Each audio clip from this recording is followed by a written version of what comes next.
Here's how to use the Sprializer.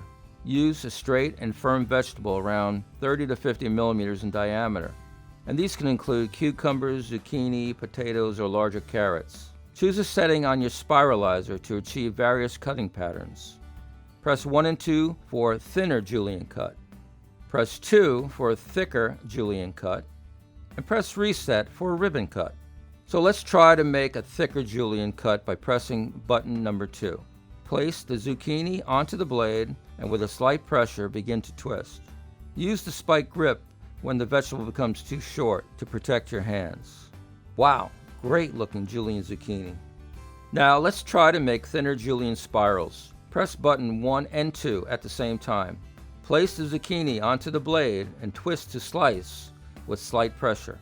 Use the spike grip when the vegetable becomes short to protect your hands. Okay, now let's try the ribbon blade. Press the reset button.